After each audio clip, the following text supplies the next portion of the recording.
शुरू में हमें बताया जाता है कि शुरू में कुछ भी नहीं था, दुनिया एक डार्क टेम्पेस्ट थी। लेकिन एक दिन गॉडेस ने इस दुनिया पे लाइट बरसाई, जिससे यहाँ पर कॉन्टिनेंट बना और ड्रैगनटॉस, एल्व्स, ओनिफॉल्स, डॉट्स, डिवन किंग, डार्क एल्फ, सिनरॉर्स, बीस्ट फोल्क और ह्यूमन, इन जैसे 9 रेसेस का जन्म हुआ। आगे हमें लाइट को दिखाया जाता है जो कि अपनी फैमिली को गुड बाय कर रहा होता है। लाइट अभी ग्रेट एडवेंचरर बनने के लिए जा रहा होता है ताकि आगे जाके वो अपनी फैमिली के साथ फ्यूचर में आराम से जी सके। लाइट यहाँ पर सिटी में आ गया होता है जहाँ पर वो एडवेंचरर गिल्ड को ढूंढ रहा था। तभी एक बीस्ट फोल्क उसे कहता है कि हे तुम घटिया ह्यूमन कहीं के रास्ते से हट। लाइट बेचारा उसे सॉरी कहता है। फिर आगे लाइट एक गिल्ड में आ जाता है। वो यहाँ पर एडवेंचरर के लिए रजिस्टर करता है। लाइट पहली बार रजिस्टर कर रहा है तो उसको ये फ्रेंड मिलती है। रिसेप्शनिस्ट लाइट से पूछते है कि क्या उसके पास गिफ्ट है। हाँ मेरे पास है। कौन सा? अनलिमिटेड गाचा। अनलिमिटेड गाचा? क्या आप अच्छे से एक्सप्लेन कर सकते हैं? ओके मैं अभी आपको दिखाता हूँ। लाइट अपने अनलिमिटेड गाचा को एक्टिवेट कर देता है और बताता है कि अगर वो इसे रोल करता है तो उसे एक कार्ड मिलता है जिसमें से रैंडमली कुछ भी निकल सकता है। यहाँ पर हम देखते हैं कि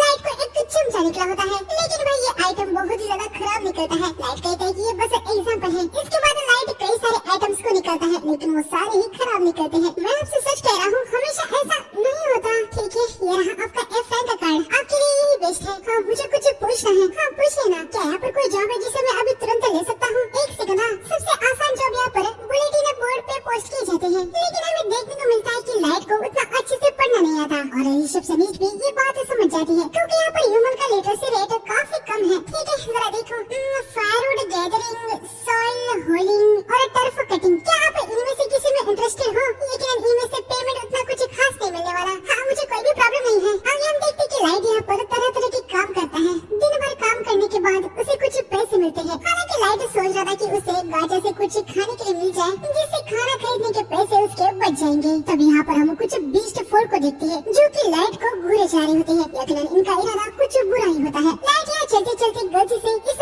बीस्ट फोल्क से टकरा जाता है और वो वहीं नीचे गिर जाता है। अबे चूजे कहाँ पर देख रहा है? हाँ देख के चला कर। हाँ मुझे माफ कर देना, तूने मेरे कपड़ों को पूरा गंदा कर दिया है। अब तुझे ही इसके लिए पे करना होगा। हम देखते हैं कि बीस्ट लाइट के बहुत मेहनत से कमाए हुए सारे पैसे को ले लेता है। लॉन्ड्री बिल के लिए इतना काफी होगा, प्लीज मुझे वो वापस दे दीजिए। उसके बिना मैं अपनी रात को कहीं गुजार नहीं पाऊंगा। लेकिन ये बीस्ट बाय लाइट को एक किक मारता है जिससे लाइट पीछे कीचड़ में गिर जाता है। अरे चीजें तो लकी है कि मैं बस इतना ही ले रहा हूँ। इतना कह के ये लोग यहाँ से निकल जाते हैं। आसपास के लोगों को भी कोई घंटा फर्क नहीं पड़ रहा था कि लाइट के साथ ये सब क्या हुआ। उल्टा तो कह रही थी कि लाइट कितना ट्रैश है। लेकिन तभी यहाँ पर एक लड़की लाइट को हाथ देती है। अंधेरे में लाइट हाथ को टच कर लेता है, लेकिन तभी उसे याद आता है कि उसके हाथ में तो कीचड़ लगा है। वो लड़की से माफी मांगने लगता है। हम देखते हैं कि ये लड़की एक एल्फ होती है और इसके साथ कई अलग काइंड के रेसेस भी होते हैं। चिंता मत करो, मैं तुम्हें हर्ट नहीं करने वाली। एल्फ नीचे झुक के लाइट को गले लगाती है। लाइट को लग रहा होता है कि कहीं वो सपना तो नहीं देख रहा, लेकिन एल्फ कहती है कि वो कोई सपना नहीं देख रहा। आगे लाइट को इससे पता चलता है कि ये सभी कॉड ऑफ ट्राइब्स पार्टी से है। ये एक ऐसी पार्टी है जिसमें सारे नए रेसेस के मेंबर हैं। बीस्ट फोल्क से गौरव, एल्फ से साशा, ड्रैगन रेस से ड्रैगो, डिमन किंग से डियाब्लो, ओनिफॉल्क से ओबोरो, डॉग से नैनो, डार्क एल्फ से सियोन, सेंटोर से सेंटोर। इनको अभी बस ह्यूमन रेस से कोई चाहिए था, तो फिर इनकी पार्टी परफेक्ट हो जाएगी और उसी के लिए ये लोग चाहते हैं कि लाइट इनके पार्टी में ज्वाइन हो जाए। ये सुनने के बाद लाइट बहुत ही ज्यादा हैरान हो जाता है और यकीनन वो इनसे ज्वाइन हो जाता है। आगे हमें कई दिन बाद एबिस में दिखाया जाता है जो कि एक काफी बड़ा डंजन था। यहाँ पर एक मॉन्स्टर लाइट पे अटैक करने के लिए आ रहा होता है, लेकिन ड्रैगो आके स्नेक को काट देता है और लाइट को बचा लेता है। लेकिन तभी पीछे से एक और स्नेक आ रहा होता है और साशा उसे तीर मार के खत्म कर देती है। साशा लाइट से कहती है कि वो फ्रंट लाइन पे ना जाए क्योंकि अभी वो एबिस जो कि दुनिया का सबसे बड़ा और मुश्किल डंजन है। अगर कुछ भी लाइट को हिट होता है तो वो मारा जाएगा। लाइट माफी मांगने लगता है। साशा देखती है कि कहीं लाइट को चोट तो नहीं आई। साशा को देख के लोग कहने लगते हैं कि वो लाइट की कितनी चिंता करती है, कहीं उसको उससे प्यार तो नहीं हो गया। साशा कहती है कि ऐसी कोई बात नहीं है, वो बस उनके मेंबर को खोना नहीं चाहती। लाइट को लग रहा होता है कि यार वो तो इनके किसी काम में नहीं आ रहा, लेकिन ड्रैगन से कहता है कि लाइट चिंता न करे, जो चाहे वो बनाता है वो उसे बहुत ही पसंद है। ये सुन के लाइट को थोड़ा अच्छा लगता है। इसके बाद ये लोग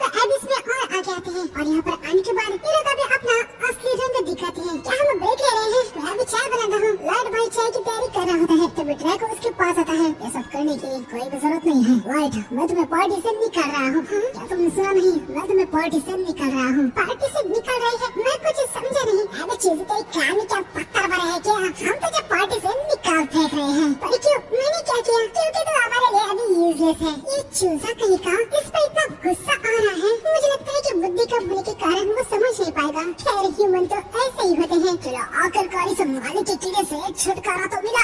आप सब मजाक कर रहे हैं ना, ये किसी प्रकार का प्रैंक है? हाँ, तुम्हें लगता है कि प्रैंक करने के लिए हमारे पास इतना टाइम है? जो हम तुम्हें यहाँ तक लेके आए, तुम्हें पार्टी में लेने का एक कारण था। क्या ये तुम्हारे गिफ्ट से रिलेटेड है? मेरा गिफ्ट मतलब अनलिमिटेड गाचा? हमारे सुपरहीरोज की तुम्हारे गिफ्ट पर नजर पड़ी और उनको लगा कि शायद से तुम एक माइस्ट्रो हो सकते हो, इसलिए हम कॉनराड ऑफ ट्राइब को तुम पे नजर रखने के लिए इनवाइट किया गया। लेकिन इसका कोई भी सेंस नहीं बनता। मतलब आपको तो ऑलरेडी पता ही है मेरा अनलिमिटेड गाचा कुछ नहीं, बस एक वर्थलेस गिफ्ट है, वो कुछ भी नहीं करता। हाँ, तुम्हारा गिफ्ट बेकार है और तुम्हारे पास बस एक ऑर्डिनरी ह्यूमन की स्टैट है, इसलिए बिग विंग्स ने डिसाइड कर लिया है कि तुम माइस्ट्रो नहीं हो सकते। इसका मतलब ये है कि अब तुम हमारे लिए बस एक डेड वेट हो। सच कहूं तो टॉप ब्रास ने इसे जल्दी से डिसाइड कर लिया होता तो अच्छा होता। अरे यार, मुझे तो अभी राहत मिली है। भले अगर इसके पास ठीक ठाक लेवल का भी माइस्ट्रो ब्लड होता तो मुझे इसे शादी करनी पड़ती, लेकिन इसके जैसे घटिया ह्यूमन रेस वाले के साथ शादी करना, अरे बाप रे, इसके बारे में सोचने से ही मुझे डर लग रहा है। मैं तो बच गई। माइस्ट्रो,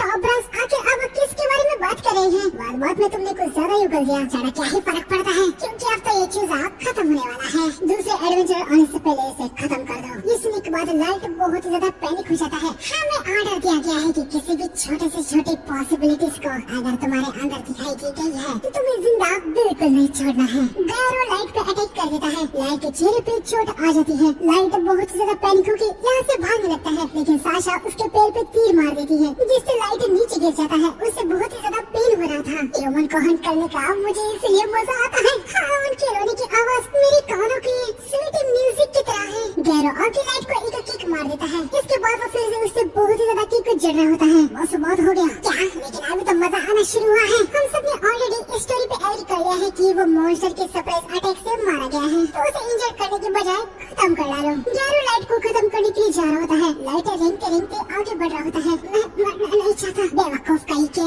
रुक जा। लाइट मन में कह रहा होता है कि आखिर उसके साथ ये क्यों हो रहा है, उसे क्यों मरना पड़ेगा? उसने तो कुछ भी गलत नहीं किया है। मैं जीना चाहता हूँ। तभी हम देखते हैं कि लाइट जाने अनजाने में अपने नीचे एक ट्रांसपोर्टेशन ट्रैप पोर्टल को बना देता है। गैरो भी इसे नोटिस कर लेता है। वो तुरंत ही लाइट पे अटैक करने के लिए आ जाता है, लेकिन लाइट यहाँ से ट्रांसपोर्ट हो जाता है। इसके बाद हमें लाइट को इसी डजन में किसी और जगह पे दिखाया जाता है। मैं बच गया। मैंने ट्रांसपोर्टेशन पोर्टल को बना दिया, जिसने मुझे शायद से एबिस में ही टेलीपोर्ट कर दिया है। लेकिन क्या फायदा, जैसे कोई मॉन्स्टर आएगा तो मैं मारा जाऊंगा। लाइट को अपने मॉम, डैड, भाई बहन की याद आ रही होती है। उसे कुछ पता नहीं था कि उसके साथ ये क्यों हो रहा है। उसने तो किसी का कुछ भी नहीं बिगाड़ा, किसी के साथ कुछ भी गलत नहीं किया। उन्होंने शुरू में मेरे साथ कितना अच्छा बर्ताव किया। मैंने उनको अप्रिशिएट किया, उनकी रिस्पेक्ट की, उन पे भरोसा किया। मैं कितना खुश था, लेकिन वो सब कुछ झूठ निकले। उन्होंने मुझे बेवकूफ बना के इस टेंशन में लाया और मुझे मारने की कोशिश की। और ये माइस्ट्रो क्या है, उनको किसी ने ऑर्डर दिया था, इसलिए वो मुझे मारने की कोशिश की। मैं उन सबको मार दूंगा, उन सबको अपना हिसाब चुकाना होगा।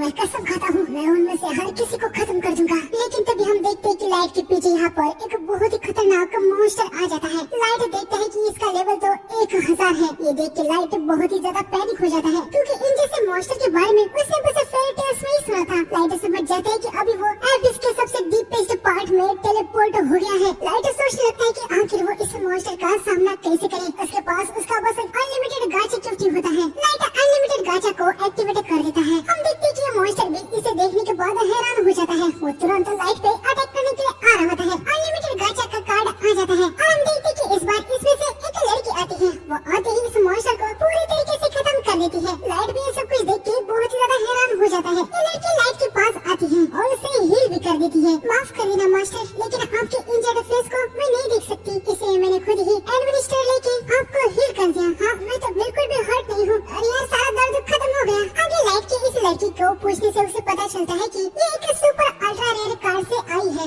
द एवर सीकिंग मेड, और ये लाइट के लिए सबसे लॉयल है। इसका लेवल 9999 है। ये सब जानने के बाद लाइट भाई बहुत ही ज्यादा हैरान हो जाता है। उसे यकीन ही नहीं हो रहा था, आखिर ये कैसे पॉसिबल है? मतलब मेरा अनलिमिटेड गाचा बेसिकली वर्थलेस है। ऐसा हो ही नहीं सकता कि तुम्हारे जैसी कोई इनक्रेडिबल उससे आई मिस मास्टर, मैं एक मेड हूँ, पर आप मुझे मेई कह के बुला सकते हैं। शुरू में लाइट को मेई का डायरेक्ट नाम लेने के लिए थोड़ा सा अजीब लग रहा था, पर लाइट देखता है कि इसे शायद मेई कोई अच्छा नहीं लग रहा, इसलिए वो मेई का नाम ले लेता है, जिससे वो बहुत ही ज्यादा खुश हो जाती है और अपने मास्टर को थैंक्स कहती है। मास्टर, क्या मैं आपसे एक और रिक्वेस्ट कर सकती हूँ? हाँ बताओ। आपके अनलिमिटेड गाचा की डिटेल्स को देखने के लिए क्या आप मुझे अप्राइजल स्किल यूज करने की परमिशन देंगे? अप्राइजल स्किल क्या सच में तुम्हारे पास ये वाला गिफ्ट है?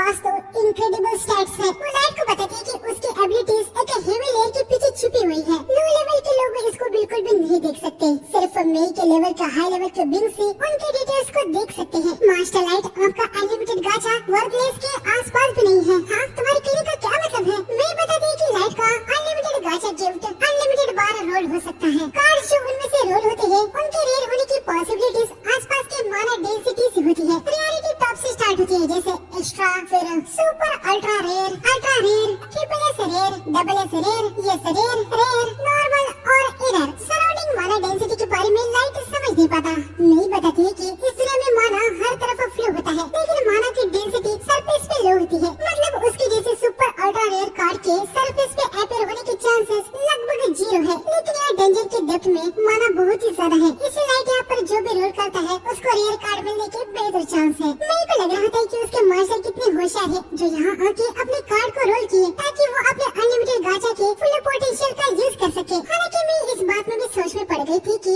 अभी जो लाइट के स्टैट है उसे देखा जाए तो यहाँ तक आते हुए उनका कहीं मास्टर से सामना हुआ होगा, लेकिन लाइट यहाँ पर ऐसे बहुत ज्यादा गहन होकर नहीं आया है। खैर, मैं इसके बारे में सोचना बंद कर रही थी। वो लाइट से कहती है कि अब से वो उसके साथ है तो उसे चिंता करने की कोई भी जरूरत नहीं है। हालांकि लाइट मेरे को सारी सच्चाई बता देता है, तुम गलत हो मैं खुद से अब इसमें आना, मैं इतना होशियार नहीं हूँ। मैं एक पार्टी के साथ आया था लेकिन उन्होंने मुझे धोखा दे दिया, मुझे स्लैशेस मारी, एरो मारा। मैं अपने खुद के फ्रेंड के हाथों ही मरने वाला था। उन्होंने कहा कि मेरा गिफ्ट कचरा है, मुझे एक बेकार ह्यूमन कहा। मैं बस अपने फैमिली के लिए यहाँ पर पैसे कमाने के लिए आया था। आके वो लोग मेरे साथ ऐसा कैसे कर सकते हैं? बस एक ह्यूमन हूँ इसलिए। उन्होंने जो दर्द दिया वो भी कभी नहीं भूल सकता। शुरू में वो मेरे साथ बहुत अच्छे थे, लेकिन आगे उन्होंने मुझे मारना चाहा। उनको भुगतना होगा। मैं तब तक शांत नहीं बैठ सकता जब तक उनको उनकी करतूतों की सजा न मिले। मैं अपने मास्टर को गले लगाती है, मास्टर मुझे माफ कर दीजिए, आपके सफरिंग के दर्द को मैं समझ नहीं पाई, लेकिन आप अभी चिंता मत कीजिए। मेरी पावर के साथ आपके साथ जिन्होंने भी बुरा किया है हम उनको नहीं छोड़ेंगे। प्लीज मुझे बस ऑर्डर दीजिए, मैं अभी उनको खत्म कर देती हूँ और उनके सर को आपके कदमों में ला कर रख देती हूँ। रुको नहीं, तुम ऐसा नहीं कर सकती। मैं जानती हूँ कि मास्टर आप दिल के बहुत ही अच्छे हैं, लेकिन उन लोगों ने आपके साथ जो किया है इसके बाद वो दया के हकदार नहीं है।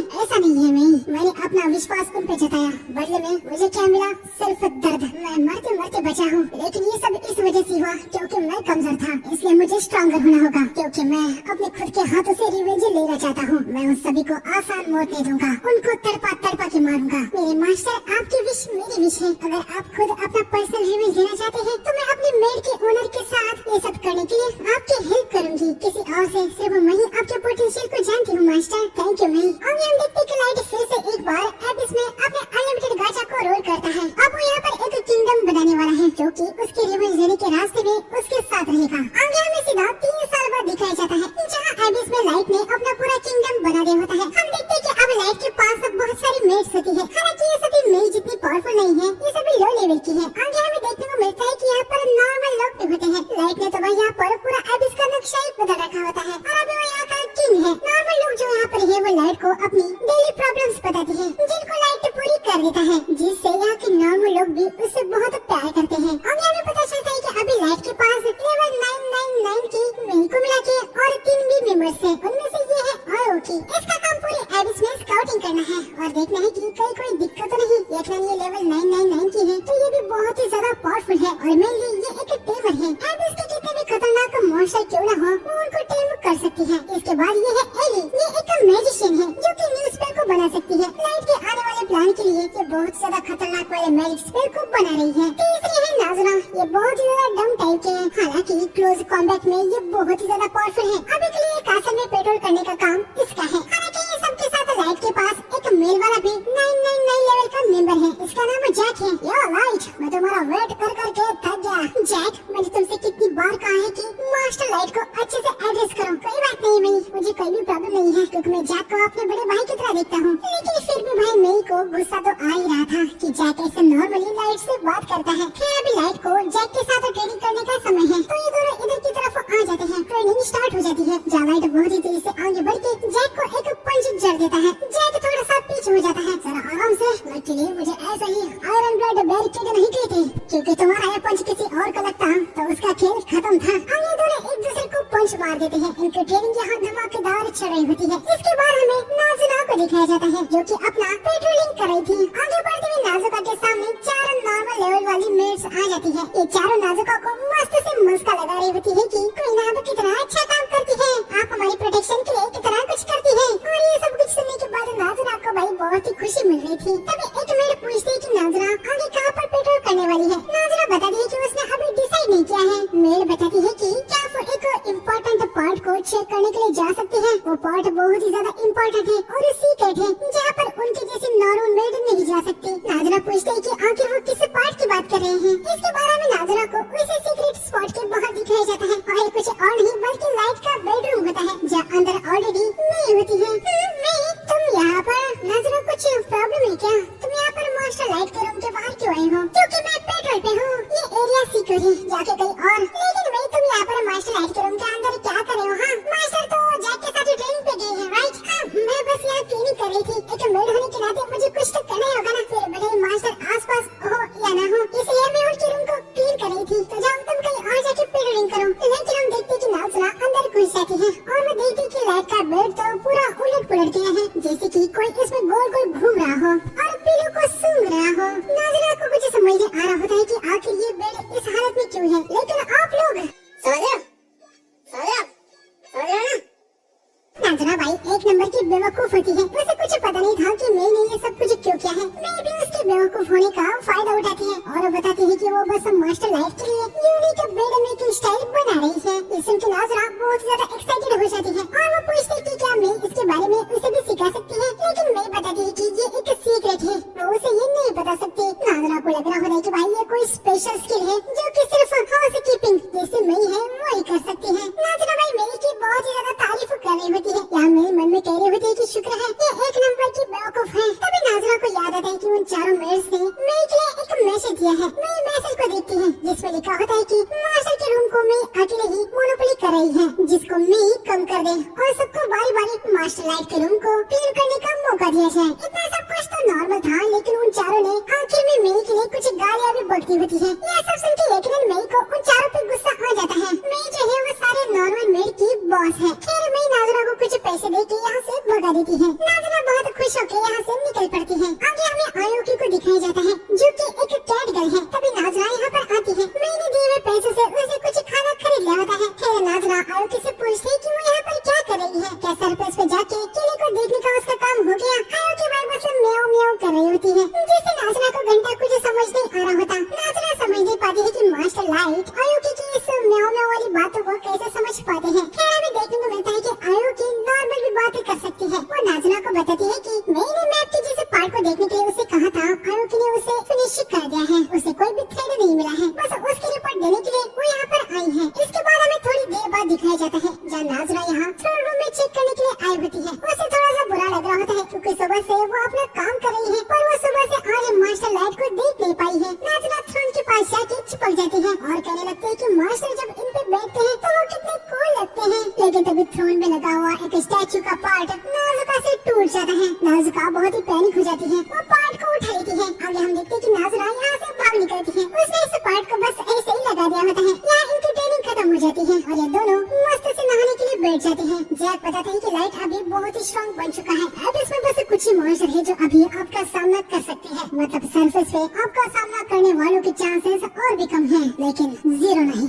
मैं समझ पा रहा हूँ सरफेस की दुनिया अनजानों से भरी हुई है। मुझे पता है अपने रिवेंज लेने के लिए मैं अपने गार्ड को बिल्कुल भी डाउन नहीं करूँगा। इसके बाद इन चारों को मैं के ऑफिस में दिखाया जाता है, जहाँ इन चारों को पता है कि इनको यहाँ पर किस लिए बुलाया गया है। ये चारों मेरे से माफी मांग रही होती है। खैर मैं इसे कहती है कि इन्होंने जो भी डिमांड की थी वो उसे रिजेक्ट कर रही है। थ्रोन रूम की तरफ जो हॉल जाता है उसको क्लीन करने का काम ये दे देती है और बस इतना ही नहीं, इन चारों को खुद से अपने हाथों से हॉल को क्लीन करना है। ये सुनने के बाद इन चारों की वाट लग जाती है। वो कह रही होती है कि वो ये नहीं कर पाएगी, ये काम उनके लिए कुछ ज्यादा ही है। लेकिन मैं कहती है कि वो ये कर लेंगी। अगर उनको फटाफट लेवल 500 तक पहुँचना है तो उनको इसे से ही शुरू करना चाहिए। इनके पास कोई भी चारा नहीं होता। वो हाँ कहती है। इसके बाद हमें नाज़रा को दिखाया जाता है जिसे एक शॉप के अंदर का गॉन्गलेट बहुत ज्यादा पसंद आ रहा होता है, लेकिन उसके पास कुछ पैसे नहीं थे तो उसे खरीद नहीं सकती। तभी यहाँ पर एली आ जाती है। ये वही है जो मैजिक को बनाती है। खैर इनके बीच में ऐसे ही कुछ नॉर्मल बातें होती है। इन लोगों को मेरी पे बहुत ज्यादा गुस्सा आ रहा था कि उसने उनको इतना काम दे दिया है। आगे इनको ये भी याद आता है कि मेरी वो है जो इनके मास्टर की पहली समन थी। उसके बाद दूसरी समन आयो की 3 मंथ बाद हुई। इसका मतलब ये है कि मैं 3 मंथ के साथ थी। इनको भाई मेरी से भयंकर वाली जलन हो रही होती है। ये कह रहे होते हैं कि काश इनकी जलन एक कर्ज में बदल जाए और मैं जल के राख हो जाए। और ये चारों सच में भाई मेरे पे कर्ज लगाने का ट्राई कर रहे होते हैं, लेकिन हम देखते कि मैं बाहर ही होती है, वो अंदर आ जाती है और इनसे कहते हैं कि इस सब का कुछ फायदा नहीं होने वाला। ये चारों समझ जाती है कि भाई अब इनकी कुछ खैर नहीं। ये लोग मस्का लगाने की कोशिश कर रहे होते हैं कि बस जलन की वजह से इनके मुंह से ये सब कुछ निकल गया। वैसे मैं इनको बताती है कि उसे लगा था उसने इन चारों को कुछ ज्यादा ही काम दे दिया, तो वो उनका काम यहाँ पर कम करने के लिए आई थी। लेकिन इनकी करतूतें देखने के बाद मैं इनसे कहती कि अब इनको हॉल के साथ थ्रोन रूम को भी क्लीन करना है। ये सुन के इन चारों की और भी ज्यादा वाट लग जाती है। आगे अपने साफ सफाई पे लग जाती है और यकीनन थ्रोन की सफाई करते वक्त नाजुका ने जो पार्ट जोड़ा था वो नीचे गिर जाता है, जिससे यकीनन ये लोग हैरान हो जाती है। अगले दिन लाइट इन सब के पास आता है। लाइट को देख के नाज़िरा बहुत ही खुश हो जाती है। लाइट में आयोकी को बड़े ही प्यार से सहला रहा होता है। एली पूछती है कि मास्टर आप ये क्या कर रहे हैं? लाइट बताती है कि आयोकी को रियल कैट की तरह ट्रीट करना उसे बहुत ही पसंद है। तभी हम देखते हैं कि यहाँ पर वही हेल हॉर्स मॉन्स्टर आ जाता है। लेकिन लाइट अभी बहुत ही ज्यादा पावरफुल है, लेकिन उसका ट्रॉमा इसके प्रति पूरी तरीके से खत्म नहीं हुआ था। लेकिन अब लाइट अकेला नहीं है। एक बेकार मॉन्स्टर की मेरे मास्टर के सामने घोड़ने की हिम्मत कैसे हुई? मुझे लगता है कि इस भेंट को अभी जीने का कोई राइट नहीं है। इसके प्रेजेंस से मास्टर अपसेट हुए हैं। इनको जितना जल्दी हो सके उतनी बुरी मौत देनी चाहिए। इन सभी का ऑरा देख के मॉन्स्टर भाई कुत्ता बन जाता है। लाइट इन तीनों को शांत करता है। हमें पता चलता है कि इस मॉन्स्टर को ऑलरेडी आयोकी ने टेम कर दिया था। खैर आगे लाइट मेन पॉइंट पे आता है। वो इन सभी को बताता है कि अब उसके प्लान को अंजाम देने का समय आ चुका है। उनकी पार्टी अब सरफेस पे जाने वाली है। ये सुनने के बाद तीनों बहुत ही ज्यादा खुश हो जाती हैं। इसके बाद हमें गारो को दिखाया जाता है, जहाँ पर सभी उसकी वाह वाह कर रहे होते हैं। गारो को भी बहुत ज्यादा अच्छा लग रहा था कि लोग उसे ऐसे प्राइज कर रहे हैं। हमें यहाँ पर पता चलता है कि गारो अब यहाँ पर बीस्ट टेरिटरी का किंग जैसा ही बन चुका है। तभी आगे बढ़ते समय गारो को एक ह्यूमन दिखता है जो कि कचरे में से कुछ ढूंढ रहा होता है। गारो उस लड़की को नीचे गिरा देता है और कहता है कि उसकी नजर से वो हट जाए। इसके बाद गारो अपनी पलटन के साथ एक बार में आता है, जहाँ पर वो मजे से ड्रिंकिंग कर रहा था। वो अपने मन में कहता है कि 3 साल पहले जो उसे जॉब मिला था उसे कभी भी नहीं लगा था कि उसी से उसको इतना फेम मिल जाएगा। वैसे शुरू में गारो थोड़ा सा पेन था क्योंकि लाइट टेलीपोर्ट हो गया था और उनको उसकी बॉडी नहीं मिली थी। लेकिन अभी गारो को पूरा यकीन था कि लाइट मर गया होगा। खैर तभी हम देखते कि यहाँ पर नहीं आती है। पार्टी में इंटरप्ट करने के लिए मुझे माफ कर दीजिए। क्या आप कॉनकॉर्ड ऑफ ट्राइब के फॉर्मर मेंबर गारो है? हाँ वही गारो हूँ। क्या बात है? मेरा नाम मई है और मैं मास्टर लाइट की एक लॉयल मेड हूँ। क्या मास्टर लाइट? मैं यहाँ पर गारो को सब कुछ झूठ बोल रही होती है कि लाइट एक नोबेल है और वो उसे यहाँ पर ढूंढने के लिए आई है। ये सुनने के बाद गारो काफी ज्यादा हैरान हो जाता है क्योंकि जिन्होंने उनको लाइट को खत्म करने के लिए कहा था उन्होंने उससे ये कभी नहीं कहा था कि लाइट एक नोबेल है। गारो को मई पे थोड़ा सा शक हो रहा था कि मई झूठ बोल रही है, लेकिन मई गारो को मैनिपुलेट कर देती है कि वो उसको सब कुछ सच बता रही है। मई कहती है कि उसने पूरी दुनिया भर में लाइट को ढूंढा लेकिन वो उसे मिला नहीं। उसे पता चला कि लाइट यहाँ पर एबिस पे मारा गया है। मई लाइट से पूछती कि क्या वो मई को उस जगह पे ले जा सकता है जहाँ पर लाइट लास्ट टाइम था, लेकिन गारो कहता है कि उसके लिए वहाँ एबिस में जाना रिस्क हो सकता है। तभी मई गोल्ड से भरे हुए एक बैग को दिखाती है। इतना सारा गोल्ड को देखने के बाद सभी हैरान हो जाते हैं। गारो मन में कह रहा होता है तो सच में लाइट एक नोबेल है? बस इस लड़के को वहाँ तक ले जाने के लिए मुझे इतना सारा गोल्ड मिल रहा है या फिर ये कोई ट्रैप है? लेकिन एक ह्यूमन लड़की मेरा क्या आयु काट लेगी। गारो मई को वहाँ तक ले जाने के लिए एक्सेप्ट कर लेता है। वो दिखावा कर रहा होता है कि वो सब ये पैसे के लिए नहीं कर रहा है। लाइट तो उसका बहुत ही ज्यादा अच्छा दोस्त था इसलिए वो मई की हेल्प कर रहा है। यहाँ पर गारो अपने मन में कह रहा होता है कि वो इस लड़की को डेजर्ट के डीप में ले जाके इसके साथ मजे भी करेगा। आगे सभी एबिस के डेजर्ट में आ जाते हैं। मैं यहाँ पर ऐसा दिखा रही थी कि वो चल चल के बहुत ही ज्यादा थक गई है ताकि उस पर जरा सा भी शक न हो। या गारो मन में कह रहा होता है कि तुम बस और जरा सा वेट करो फिर देखो कि मैं तुम्हारे साथ क्या करता हूँ। अब ये लोग वहाँ पर आ जाते हैं जहाँ पर गारो ने लाइट को बहुत ज्यादा पीटा था। गारो में से कह रहा होता है कि कुछ मॉन्स्टर का झुंड अचानक से ही आ गया और उन्होंने लाइट पे अटैक कर दिया। लाइट को बहुत ज्यादा स्लैशेस लग गए थे। फिर अचानक से वो टेलीपोर्टेशन ट्रैप में फंस गया और उन्होंने उसे फिर कभी नहीं देखा। गारो यहाँ पर अपने बंदों को रास्ता ब्लॉक करने का इशारा देता है। वो लोग रास्ते को ब्लॉक कर देते हैं। तभी मैं यहाँ पर अपना असली पहचान दिखाती है। तुम धोखेबाज लोगों ने उनको यहाँ पर लाया और बेरहमी से मारा। अगर मैं बस थोड़े पहले उनके सर्विस में आती तो मैं तुम लोगों को इतना मारती कि तुम लोग मरने के लिए अपनी भीख मांगते। तुम लोगों ने उनको एरो मारा, मैं बर्दाश्त नहीं कर पा रही। मैं बहुत ज्यादा रेज में आ गई होती है। गारो उससे दूर हो जाता है। वो सोच रहा होता है कि इस लड़की को इनके सच के बारे में कैसे पता। सिर्फ कौन कौन ऑफ ट्राइब और जिन्होंने उनको ऑर्डर दिया था, बस उनको ही इसके बारे में पता था। गारो में से पूछता है कि वो कौन है और वो किसके लिए काम करती है, क्या वो कोई स्पाई है। मैं अपने ऑरा को दिखा दी है जिससे इन सब की वाट लग जाती है। गारो मन में कह रहा होता है कि ये तो बस एक ह्यूमन ही है, मुझे इससे डर क्यों लग रहा है। गारो को यहाँ पर लग रहा होता है कि अब तो वो मरने ही वाला है। तभी हम देखते हैं कि लाइट यहाँ पर आ जाता है और वो मेई को रुकने को कहता है और बताता है कि गारो के साथ खेलने का अब उसका टाइम है। मैं यहाँ पर रुक जाती है। गारो यहाँ पर लाइट को देखने के बाद पूरे तरीके से हैरान रह जाता है। नामुमकिन, ये कैसे हो सकता है? तुम तो मर चुके थे, कैसे हो गारो? 3 साल पहले जो तुमने मुझे दिया था, मैं यहाँ पर तुम्हें उसका पे बैक करने के लिए आया हूँ, वो भी इंटरेस्ट के साथ। गारो के चमचे उसे पूछने लगते हैं कि बॉस क्या आप उस लड़की को जानते हो? गारो यहाँ पर हंस रहा होता है। मुझे लगा ताकि तुम जिंदा होगी। क्या कहा तुमने? यहाँ पर पे बैक करने के लिए आए हो? एक लेवल 15 का चूजा मेरे जैसा 150 लेवल के 20 का क्या ही उखाड़ लेगा? घर बचाऊं तो नहीं कि तुम जिंदा कैसे बच गए, लेकिन मेरे सामने आके तुमने बहुत ही बड़ी गलती कर दी है, क्योंकि तुम्हें मार के जब मैं तुम्हारी बॉडी ले जाऊंगा फिर मैं बीस्टफुल का किंग बन जाऊंगा। क्या तुम क्यूरियस नहीं हो कि मैं जिंदा कैसे हूँ और मैं का मेरे साथ क्या कनेक्शन है?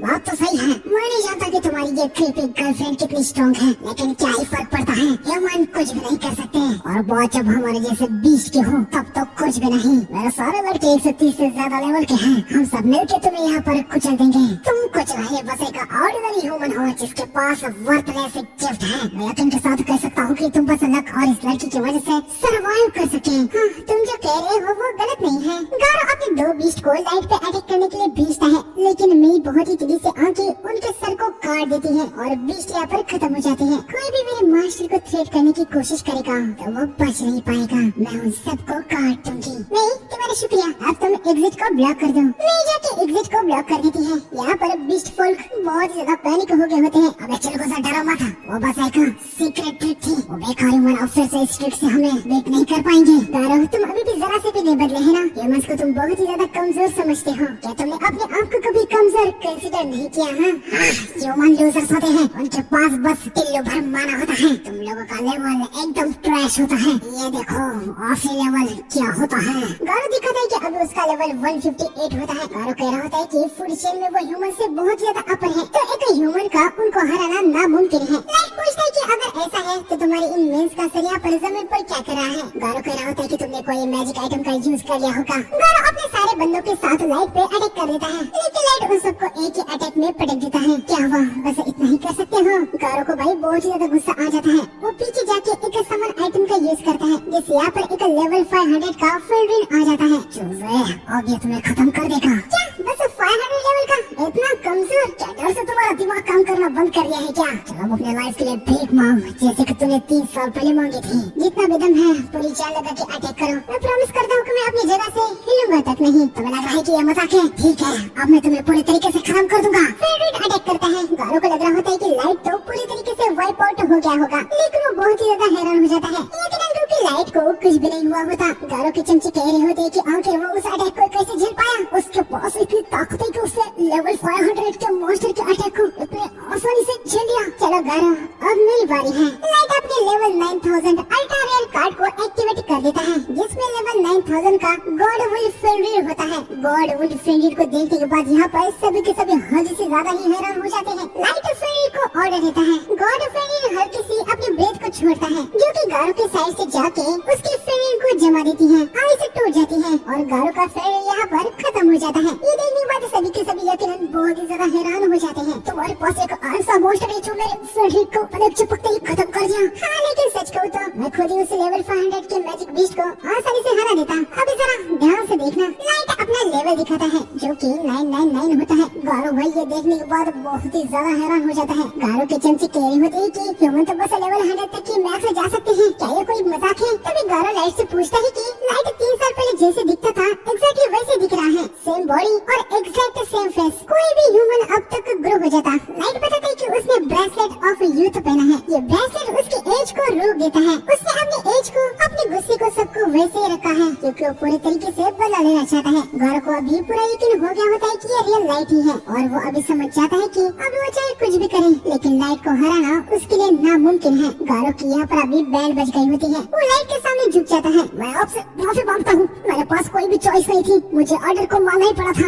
मैं कभी भी आपको हर्ट नहीं करना चाहता था। यहाँ तक आज की स्कीम भी मेरी नहीं है, ये सब इन लोगों का ही प्लान था, इसमें मेरा कोई भी हाथ नहीं है। ये सुनते गारो ऐसे झूठ कैसे बोल सकता है? यहाँ पर आने और जो कुछ भी प्लान था वो सब कुछ गारो ने ही तो बनाया था। गारो उनको चुप करता है। मास्टर लाइट प्लीज मुझे माफ कर दीजिए, मुझे तुमसे कुछ पूछना है। हाँ बिल्कुल पूछिए। ये जो मास्टर चीज है इसके बारे में तुम्हें जो कुछ भी पता है वो मुझे सब कुछ बताओ। मास्टर हाँ, जिन्होंने हमें ऑर्डर दिया था उन्होंने हमें बस इतना कहा था कि हम वो मास्टर को ढूंढे। गवर्नमेंट मास्टर को ढूंढने में इतना क्यों बेचैन है मुझे इसके बारे में नहीं पता। तो तुम लोगों ने मुझे मारने की कोशिश क्यों की? जब तुम्हें पता चल गया था कि मैं मास्टर नहीं हूँ, ये भी मैं नहीं जानता। मैं सच बता रहा हूँ, मैं नहीं जानता। लाइट इन्हें चमसे से पूछते कि क्या उनको कुछ पता है और वो सभी कह रहे होते कि हाँ वो जानते हैं। लेकिन तभी मई इन सबको खत्म कर देती है। मई के पास अप्राइजर वाली स्किल होती है। अगर कोई भी झूठ बोलता है तो उसे तुरंत ही पता चल जाता है और मई ने देख लिया होता है कि ये लोग झूठ बोल रहे हैं, इसलिए उसने उन सबको खत्म कर दिया। गारो भाई यहाँ पर और भी ज्यादा पैनिक हो जाता है। लाइट उसे कह दे कि गारो मेरे पास तुम्हारे लिए और सवाल है। हाँ हाँ प्लीज बताइए ना। हमारी पावर जो तुमने अभी देखी है, क्या लगता है इससे अगर हम सरफेस वर्ल्ड पे वॉर छेड़ देते हैं तो कौन जीतेगा? ये झूठ बोलने का कष्ट मत करना। मैं अभी आइज ऑफ ट्रूथ का यूज कर रही है, वो सब कुछ देख सकती है कि तुम झूठ बोल रहे हो या सच। गारो भाई यहाँ पर मुंह देता है। सच कहो तो आपके पास ग्रेट पावर है, मुझे यकीन है कि बैटल आपके साइड में रहेगा। लेकिन चाहे आपका लेवल कितना भी हाई क्यों ना हो, आप बस एक पर्सन है। इस दुनिया की काफी सारे नेशन ने काफी साल तक वेपन्स, आर्मर और स्पेशल आइटम्स को जमा किया है। जब वो सभी आपके खिलाफ होंगे तो मुझे लगता है कि आपको थोड़ी सी मुश्किल हो सकती है। जैसे कि मैंने सोचा था। मेरे पास तुम्हारे लिए और भी कुछ सवाल है, लेकिन चलो पहले हम यहाँ से टेलीपोर्ट करते हैं। लाइट घर को यहाँ पर अपने किंगडम में टेलीपोर्ट करता है। घर भाई लाइट की आर्मी को देख के दंग रह जाता है। लाइट जाके अपने थ्रोन पे बैठ जाता है और आगे सभी को अपने स्टैट को दिखाने को कहता है। लाइट के पास बहुत ही ज्यादा हाई लेवल के मैजिक बीस्ट और अलग अलग लेवल के अल्ट्रा रेयर कार्ड्स वाले ह्यूमंस जो कि यकीनन बहुत ही ज्यादा पावरफुल है। साथ ही 1000 और 1500 की पूरी एक नाइट की आर्मी और ये 4999 लेवल के ह्यूमन भी होते हैं। लाइट गौरव को बताता है कि पिछले 3 सालों में उसने इतने फोर्स को बनाया है। गौरव भाई यकीनन ये सब देखने के बाद हद से ज्यादा हैरान हो जाता है। उसकी आंखें खुली की खुली रह जाती है। मैं तुमसे एक बार और पूछ रहा हूँ गौरव, अगर मैं सरफेस वर्ल्ड के खिलाफ वॉर छेड़ देता हूँ तो क्या मेरे जीतने के चांसेस हैं? गौरव कुछ बोलने की हालत में नहीं होता। तुम्हारे फेस को देखने के बाद मैं जो जानना चाहता था वो मैं जान चुका हूँ। मुबारक हो गौरव, तुम्हें एक रिवॉर्ड मिलता है। तुम्हें अभी रोज दर्द मिलेगा, एक ऐसा दर्द जो कि मौत से भी वर्ष है। गौरव यहाँ पर अपने मन में कहता है कि हमने एक ऐसे मॉन्स्टर को जन्म दे दिया है जो कि एक ही झटके में पूरी दुनिया को खत्म कर सकता है। ये लॉर्ड ऑफ डिस्ट्रक्शन है। गौरव लाइट से पूछता है कि क्या वो कोई गॉड बनना चाहता है? लाइट बताता है कि जो रास्ता उसने चुना है उससे आगे पता चलेगा कि वो कोई गॉड बनेगा या फिर कोई मोनार्क। अगले दिन हम देखते हैं कि लाइट इन चारों के साथ अपने मॉम, डैड, भाई बहन से मिलने के लिए अपने गाँव में आया होता है। लेकिन यहाँ पर आने के बाद लाइट देखता है कि उसका गाँव तो तबाह हो चुका है। 6 महीने तक लाइट ने थोड़ा रिसर्च किया, लेकिन उसे बस इतना पता चला है कि कुछ फोर्सेस ने उसके होम टाउन को तबाह कर दिया। लाइट को अपने पेरेंट्स और सिबलिंग्स की बॉडी तक नहीं मिलती। इस बात का उसे बहुत ही ज्यादा दुख होता है। 6 महीने बाद हम देखते कि लाइट यहाँ पर नीमू और गोल्ड के साथ आया था। लाइट को भले ही अपने पेरेंट्स और सिबलिंग्स की बॉडी नहीं मिली होती है, पर उसने ऐसे ही क्लोज बना दी होती है। यहाँ पर हमें देखने को मिलता है कि भाई गोल्ड और नीमू में की आपस में बिल्कुल भी नहीं बनती। लाइट को अभी इतना पता होता है कि सरफेस वर्ल्ड को वो अभी आराम से हरा सकता है, लेकिन फिर भी अभी वो यहाँ पे सरफेस वर्ल्ड के सारे नेशन को एग्जाम करने वाला होता है। मतलब लाइट अपने एनिमीज को अच्छे से जानना चाहता है कि वो क्या करने के कैपेबल है। लाइट को ये भी लग रहा होता है कि उसके होम टाउन की तबाही ये उसके मास्टर होने के रिलेटेड हो सकती है। लाइट अब यही जानना चाह रहा होता है कि आखिर ये मास्टर क्या है जिससे इतना खून बहा है। लाइट को वही अपने पेरेंट्स की डेथ पर बहुत ही ज्यादा गुस्सा आ गया होता है। वो कहता है कि जिस किसी ने भी उसके परिवार के साथ ये किया है वो उसे बिल्कुल भी नहीं छोड़ेगा। लाइट यहाँ पर फुल मास्क को पहन लेता है, इससे उसकी आइडेंटिटी छुपी रहेगी। आगे हम देखते कि दोनों उड़ के डाइगस नाम के एक सिटी में जा रहे होते हैं। तभी नीमू लाइट से पूछते हैं कि मास्टर लाइट, डाइगस में हम क्या करने वाले हैं? तभी गोल्डन नीमू से कहता है कि क्या वो भूल चुकी है कि मास्टर के यहाँ पर सरफेस वर्ल्ड में क्या कहना है? हाँ नीमू, या सरफेस में मैं लाइट नहीं बल्कि डार्क हूँ। अरे हाँ मास्टर डार्क, मुझे माफ कर दीजिए, मैं भूल गई थी। गोल्ड कहता है कि यकीनन यहाँ पर मास्टर का रियल नाम यूज नहीं किया जा सकता, वरना कॉन्कॉर्ड ऑफ ट्राइब की इन पे नजर आ सकती है। फिर आगे लाइट बताता है कि वो लोग डाइगस में जाके एडवेंचरर बनने वाले हैं। फिर वो वहाँ पर अपने रैंक को बढ़ाएंगे ताकि ये लगे कि वो एक प्रॉपर एडवेंचरर है और उन पे कोई भी शक न हो। आगे हम देखते हैं कि ये तीनों डाइगस सिटी के बहुत ज्यादा पास आ गए होते हैं, इसलिए अब वो यहाँ से चल के जाने वाले होते हैं। आगे बढ़ते हुए इन तीनों को कुछ डॉग दिखते हैं जो कि एक ह्यूमन मर्चेंट को परेशान कर रहे थे। ये बंदा यहाँ पर डॉग से कह रहा होता है कि प्लीज वो उसके बच्चे को हर्ट न करे। तभी डाकू की नजर यहाँ पर इन पे आ जाती है। लाइट ऑर्डर देता है और अगले सीन में हम देखते हैं कि इन्होंने इन सबको बांध दिया होता है। आगे हम देखते हैं कि बंदा लाइट और बाकी सबको यहाँ से डाइगस सिटी में ले जा रहा होता है। लाइट उसे पूछता है कि क्या उनको ऐसे फ्री में सिटी में ले जाना सही होगा, लेकिन बंदा कहता है कि लाइट ने उनकी जान बचाई है, लेकिन वो उसके लिए इतना तो कर ही सकता है। ये लड़का यहाँ पर बहुत ज्यादा एक्साइटेड होकर कह रहा होता है कि उसने आज तक किसी भी ह्यूमन को ऐसे डॉग्स को आसानी से हराते हुए नहीं देखा। पक्का वो दोनों बहुत ही ज्यादा सुपर स्ट्रॉन्ग है, लेकिन नामोम बताते हैं कि उनके मार्शल आर्ट तो उनसे भी बहुत ही ज्यादा स्ट्रॉन्ग है। ये सुन के लड़का काफी ज्यादा हैरान हो जाता है। बंदा कहता है आप लोग डागस में जा रहे हैं, मतलब आप लोग डेजर्ट में जाने की तैयारी कर रहे होंगे, आप काफी फेमस एडवेंचरर पार्टी होंगे। नहीं ऐसी बात नहीं है, हम तो बस अभी एडवेंचरर बनने वाले हैं, इसलिए तो हमें डागस में जा रहे हैं। वहाँ पर गिल्ड में जाकर रजिस्टर करके हमें हमारी रैंक बढ़ानी है। ओ ऐसी बात है, तो यकीनन आप सही जगह पर ही जा रहे हैं। डागस एक डॉग की किंगडम की सिटी है जो राइट साइड से ह्यूमन और वेस्ट के एल्फ किंगडम के बॉर्डर के नीचे है। डागस का डंजन बहुत ही ज्यादा अच्छा है, इसलिए बहुत ज्यादा एडवेंचरर्स यहीं पर आते हैं। वहाँ पर ह्यूमंस को भी अलाउड है, इसलिए इस बंदे को होटल बनाने के लिए भी अलाउ कर दिया गया है। आगे लोग डागस सिटी के गेट पे आते हैं। लाइट ने इस बंदे से क्या होता है कि वो इनको यहीं पर छोड़ दे। जाने से पहले बंदा अपना नाम बताता है, इसका नाम कर्नल होता है। कर्नल लाइट से कहता है कि अगर वो लोग सिटी में रहने वाले हैं तो उसके होटल में आ सकते हैं। आगे लोग सिटी में आ जाते हैं। ये दोनों सरफेस पे पहली बार आए थे तो यहाँ के नजारे देखने के बाद थोड़े से हैरान हो रहे होते हैं। आगे से भी गिल्ड में आते हैं, जहाँ पर आते ही दूसरे रेस वाले इनसे दूर भाग रहे होते हैं। लाइट समझ जाता है कि अभी भी ह्यूमंस को यहाँ बेकारी ट्रीट किया जाता है। खैर यहाँ पर इनका रजिस्ट्रेशन हो जाता है। जहाँ लाइट को यह फ्लैग मिली होती है तो इससे नीमो रिसेप्शनिस्ट पे भड़क जाती है। हालांकि रिसेप्शनिस्ट उसे समझाने की कोशिश करते हैं कि जो भी पहले स्टार्टिंग से एडवेंचरिंग शुरू करता है उसे यह फ्रैंकी मिलती है, लेकिन नीमो भाई ये सब मानने के लिए तैयार नहीं हो रही थी। तभी लाइट रिसेप्शनिस्ट नीमो के लिए माफी मांगता है और वो कहता है कि यह फ्रैंक से उसे कोई भी प्रॉब्लम नहीं है। बाहर आने के बाद नीमो समझ जाती है कि उसने कितनी बड़ी गलती कर दी थी और रो के लाइट से माफी मांग रही होती है। और यहाँ कोल्ड को भाई बढ़िया मौका मिल गया होता है, वो नीमो के मजे ले रहा होता है। लाइट उसे कहता है कि वो नीमो को परेशान न करे और लाइट भी यकीनन नीमो को शांत करता है। इसके बाद हमें इन सबको कर्नल के होटल में दिखाया जाता है, जहाँ पर लाइट कर्नल को बताता है कि वो यहाँ पर उसके होटल में रहने के लिए आया है। कर्नल भाई इससे बहुत ही ज्यादा खुश हो जाता है। वो लाइट से कहता है कि अगर आपको कुछ भी चाहिए तो बेझिझक मुझसे मांग सकते हैं। अगर ऐसी बात है तो मेरी कुछ रिक्वेस्ट है। हाँ बिल्कुल बताइए ना, मैं पूरे टॉप फ्लोर को 1 मंथ के लिए रेंट पे लेना चाहता हूँ और तब तक मैं चाहता हूँ कि वहाँ पर कोई भी ना आए, यहाँ तक आपका स्टाफ भी नहीं। लाइट कर्नल को बहुत सारी गोल्ड कॉइन देता है और वो कह रहा होता है कि उसके पास अभी इतने ही है, लेकिन कर्नल कहता है कि आपने हमारी जान बचाई है, मैं आपसे पैसे नहीं ले सकता, प्लीज मेरी से एक और रिक्वेस्ट समझ के ले लीजिए। कर्नल लाइट की बात मान ही लेता है। आगे टॉप फ्लोर पे आने के बाद लाइट यहाँ पर साइलेंट, जैमिंग और डिटेक्शन मैजिक कार्ड्स को लगा देता है। इनको लगाने के बाद अब वो पूरी तरीके से यहाँ पर ही हिडन रहेगा। लाइट इन दोनों से कहता है कि अब वो आराम कर सकते हैं, लेकिन तभी नीमो में कह रहे होते कि लाइट अंडरग्राउंड चला जाए। वो लोग यहाँ पर सवाल लेंगे। नीमो को पता होता है कि लाइट बहुत ही ज्यादा स्ट्रॉन्ग है, लेकिन सरफेस के बारे में उनको भी कुछ पता नहीं है कि यहाँ पर कितनी स्ट्रॉन्ग एनिमी है। तो उसे बस लाइट की चिंता हो रही थी कि कहीं वो हर्ट न हो जाए। लेकिन लाइट यहाँ पर नीमो से कहता है क्या तुम मुझे अपने रिवेंज लेने से मना कर रही हो। लाइट को भाई बहुत ही ज्यादा गुस्सा आ जाता है। नीमो बता दी कि उसके कहने का ये बिल्कुल भी मतलब नहीं था। नीमो लाइट से बहुत ही ज्यादा माफी मांगने लगती है। फिर भी गोल्ड महल को संभाल लेता है। वो कहता है कि हमारे मास्टर खुद अपने हाथों से रिवेंज लेना चाहते हैं बिना किसी मिडिल मैन के। लाइट भी यहाँ पर जरा शांत हो जाता है और वो नीमो से माफी मांगता है। माफ करना नीमो, मैं जानता हूँ कि तुम बस मेरी चिंता कर रही थी, लेकिन मेरे इमोशंस ने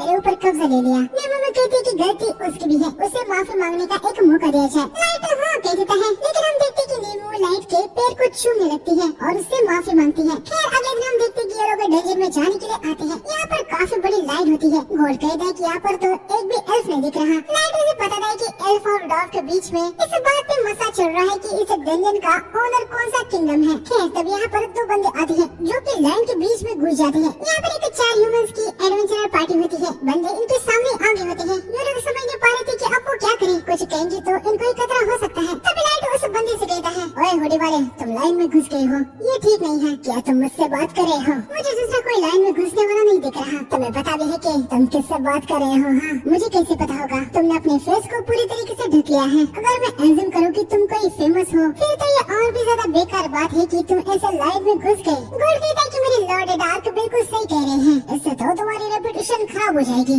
चल लाइन से निकल। क्या तू गधा है क्या? तुझे इतना भी पता नहीं है कि लाइन कैसे काम करती है? चल निकला वहाँ से। ये सब सुन के इस बंदे को बहुत ही ज्यादा गुस्सा आ जाता है। वो लाइट और बाकियों पे अटैक करने के लिए जा रहा होता है, लेकिन उसके साथ वाला बंदा उसे रोकता है। वो कहता है कि शांत रहो, यहाँ पर बहुत पब्लिक है, यहाँ पे मसला करना ठीक नहीं है। वैसे भी आपने बहुत ही ज्यादा खतरनाक शॉट पकड़े रखी है। बंदा शांत हो जाता है और चुपचाप लाइन में से पीछे जाने लगता है। हालांकि जाने से पहले वो लाइट से कहता है कि वो उसे छोड़ेगा नहीं। सारे ह्यूमंस यहाँ पर लाइट और उन दोनों की बहुत ही ज्यादा तारीफ कर रहे होते हैं कि भाई उन्होंने ये कदम उठाया। ये सभी आके लाइट को थैंक्स कहते हैं। लाइट इनसे कहता है कि थैंक्स की कोई भी जरूरत नहीं है, उसने तो जो गलत हो रहा था उसके खिलाफ बस आवाज उठाई है। इन्हें समझ आती है कि भाई लाइट बहुत अच्छा पर्सन है। तब यहाँ इनके पास एक मेंबर इसको चुल मच जाती है। वो पूछता है कि क्या गोल्ड का पूरा आर्मर सच में गोल्ड से बना हुआ है? और यहाँ पर हमें देखने को मिलता है कि भाई सिर्फ इस बंदे को ही नहीं, यहाँ पर सभी लोग ये जानना चाह रहे होते हैं। गोल्ड बताने के लिए जा रहा होता है, लेकिन नेमू बताती है कि बिल्कुल भी नहीं, ये आर्मर पूरा फेक है। खैर तब ये बंदा समझ जाता है कि लाइट यहाँ पर डंजन में पहली बार ही जा रहा है, क्योंकि लाइट के पास कोई भी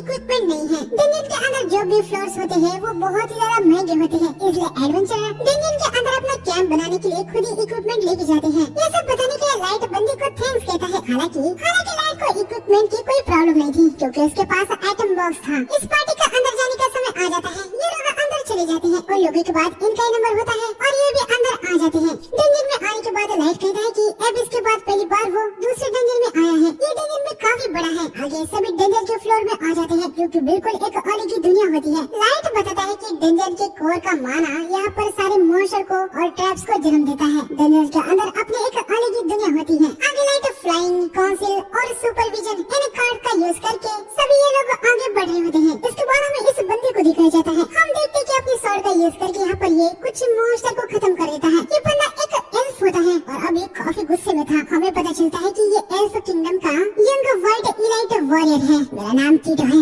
मैं एक लेजेंडरी हीरो हूँ। मेरे अंदर एक मॉन्स्टर का ब्लड है। सारे एल्फ को मेरा नाम पता है। हमें पता चलता है कि ये दोनों डंजन में कुछ मटेरियल जमा करने के लिए आए होते हैं। यानी कीटो से कहता है कि मिस्टर कीटो शांत हो जाइए, हम यहाँ पर थर्ड फ्लोर पे ट्रोल को खत्म करने के लिए आए हैं। चलो हम सीधा वहीं पर जाते हैं। और कोई टाइम वेस्ट करने से हमें कुछ नहीं मिलने वाला। यानक तुम चुप रहो। उन चूजों ने मेरी बेइज्जती की, एक मॉन्स्टर ब्लड वाले की। हमें देखने को मिलता है कि काइटो का लेवल 1500 होता है, पर उसे ये भी कम लग रहा था। यानक उसे बताता है कि काइटो का लेवल सारे एल्फ के लेवल के लिमिट के बियॉन्ड जा चुका है। लेकिन हमें यहाँ पर पता चलता है कि कीटो और भी ज्यादा लेवल इंक्रीज करना चाहता है और यानक के पास इसके लिए कोई तरीका होता है और इसी के लिए यहाँ पर ये डंजन में आए होते हैं। हालांकि यहाँ पर काइटो को अभी भी यानक पे पूरी तरीके से ऐसे भरोसा नहीं है कि वो उसका लेवल बढ़ा देगा। वो मन में कह रहा होता है कि अगर यानक का तरीका काम नहीं करेगा तो वो उसे जिंदा जला देगा। यहाँ लाइट की तरफ हम देखते कि इन तीनों ने अभी मॉन्स्टर को खत्म करके उनके मैजिक स्टोन को निकाल दिया होता है। इनको वैसे गिल्ड को ये प्रूव करना था कि ये लोग थर्ड फ्लोर तक गए हैं ताकि इनका रैंक बढ़ जाए। इनका काम यहाँ पर हो गया होता है तो ये अभी यहाँ से निकल रहे होते हैं। तभी जाते समय इनको ये लोग दिखते हैं, जहाँ इनको देखने को मिलता है कि गॉब्लिन मॉन्स्टर ने इनको घेर लिया है। हालांकि ये लोग ये भी नोटिस करते हैं कि मॉन्स्टर के खिलाफ लड़ने के लिए इन्होंने फॉर्मिंग बहुत अच्छी की है। वैसे भी गॉब्लिन मॉन्स्टर होते हैं तो इनको कोई चिंता नहीं हो रही होती। हम देखते हैं कि एक एक करके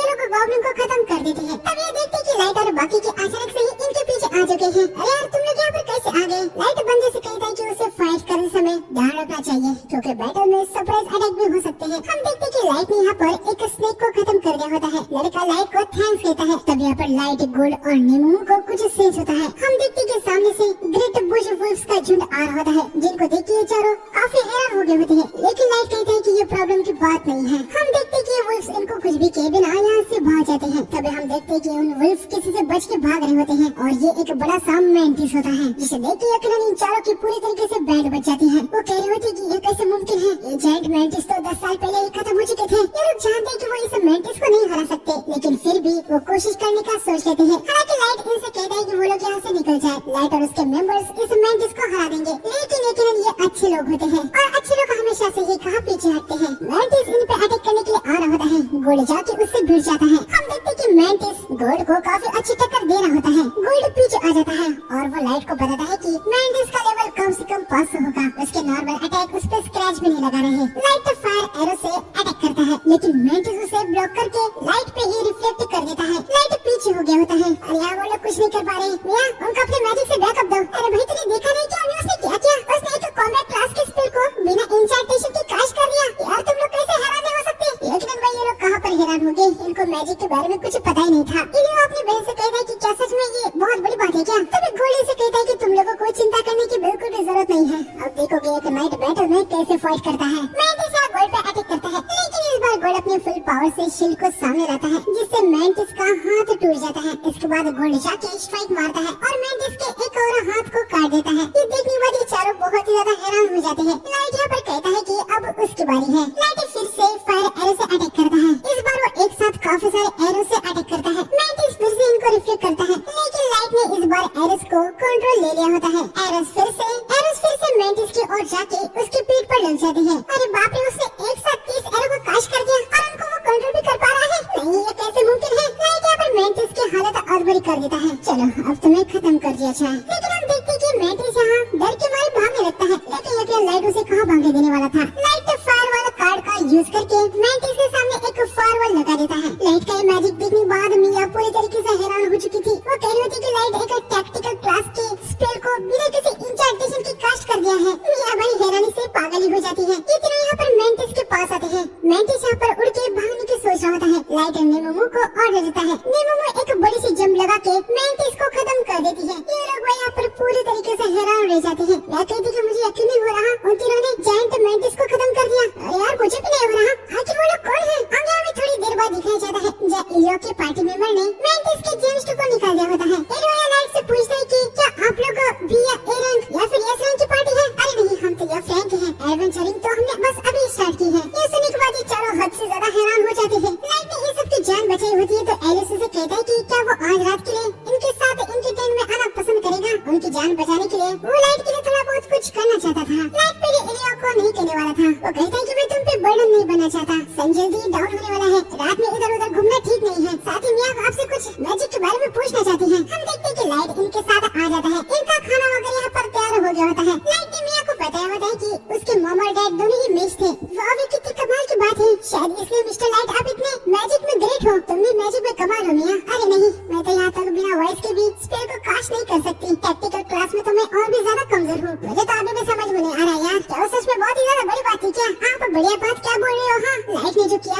वो इम्प्रेसिव के बियॉन्ड का है। मिया ये सबको समझाती है कि मैजिक में स्पेल के 3 क्लासेस होते हैं। पहला कॉम्बैट क्लास, जिसमें फायर और आइस स्वॉर्ड को बनाया जा सकता है, जो कि सिंगल टारगेट के खिलाफ यूज करने के लिए बेस्ट होता है। दूसरा टैक्टिकल क्लास, जो कि अभी लाइट ने यूज किया था, वो एक बड़ी एरिया में अटैक करने के लिए बेस्ट है। और आखिर में है स्ट्रेंजिकल क्लास। इस क्लास की स्पेल इतनी पावरफुल होती है कि पूरी दुनिया को हिला सकती है, जैसे कि सुनामी, अर्थक्वेक और मीटियोर। हालांकि इसे कास्ट करने के लिए मीजस का पूरा एक ग्रुप चाहिए होता है, जो कि लगातार माना का यूज कर सके और इंचार्टेशन को कंटिन्यू रख सके। ड्रैगन, एल्फ, डार्क एल्फ और डीमन किंग, इन जैसे रेस के लिए एडवांस स्पेल को कास्ट करना आसान होता है, लेकिन एक ह्यूमन के लिए ये बिल्कुल भी आसान नहीं होता। फिर भी लाइट ने ये कर लिया, इसलिए ये कमाल की बात है। आज तक कोई भी ह्यूमन ये नहीं कर पाया है। ह्यूमैनिटी के लिए ये सबसे बड़ी बात है। मैं मैजिक स्टफ के बारे में ज्यादा तो समझ नहीं पाता, लेकिन इतना कह सकता हूँ कि मिस्टर लाइट दिल के बहुत ही अच्छे पर्सन है। और मिया, तुम भी मैजिक क्राफ्ट के लिए डूची के एकेडमी में चयन होने के लिए गुड इनफ हो। मुझे यकीन है कि एक दिन तुम टैक्टिकल क्लास स्पेल को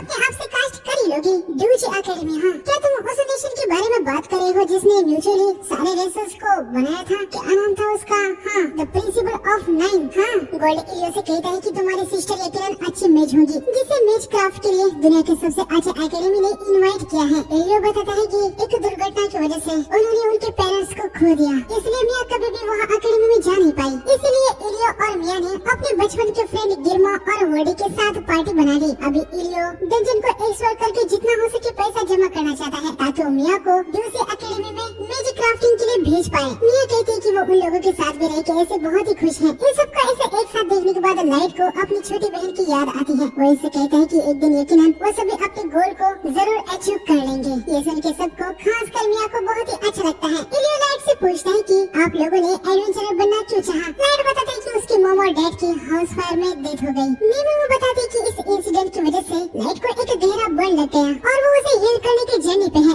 एक्चुअली देखा जाए तो कोड लैंग्वेज में इन्होंने ये कहा होता है कि भाई अभी सभी लाइट का रिवेंज देने के रास्ते पर चल रहे हैं। तभी पता नहीं गिमरा को क्या हो जाता है। वो कहता है कि नीमू और गोल्ड डेट कर रहे हैं, है ना? ये सुनते ये दोनों को बहुत ही ज्यादा गुस्सा आ जाता है। वो कहते हैं कि ऐसा बिल्कुल भी नहीं है और न ही ऐसा कभी होगा। इसके बाद हमें काइतो को दिखाया जाता है। यानिक ने अपने सैंपल के लिए आइटम को कलेक्ट कर लिया होता है। हमें पता चलता है कि एनिक सारे रीजन्स के मास को लेकर रिसर्च करने वाला है कि उनकी लिमिट कहाँ तक सरपास की जा सकती है। और आगे अब यानिक कहता है कि उनको ह्यूमन के मटेरियल चाहिए। ये सुनते ही काइतो बहुत ही ज्यादा खुश हो जाता है। इसके बाद हमें 2 हफ्ते बाद दिखाया जाता है, जहाँ किल में लाइट लाइट बहुत ही ज्यादा माइलस्टोन लेके आया होता है, जिसे देखने के बाद रिसेप्शनिस्ट बहुत ही ज्यादा खुश हो गई होती है। बस इतनी बात नहीं थी, अभी सारे लोगों में ये बात फैल गई होती कि लाइट और उसकी पार्टी ने जायंट मैंटिस को हरा दिया है। रास्ते में चलते हुए भी सारे लोग यहाँ पर लाइट की पार्टी के बारे में ही बातचीत कर रहे होते हैं। लोगों ने तो उनकी पार्टी को ब्लैक मोल्टी नाम भी दे दिया होता है। एक बंदा लाइट को रोकता है और पूछता है कि आप लोग ब्लैक मोल्टी है राइट? लाइट को कुछ भी पता नहीं होता है कि बंदा क्या बोल रहा है। बंदा बताता है कि सभी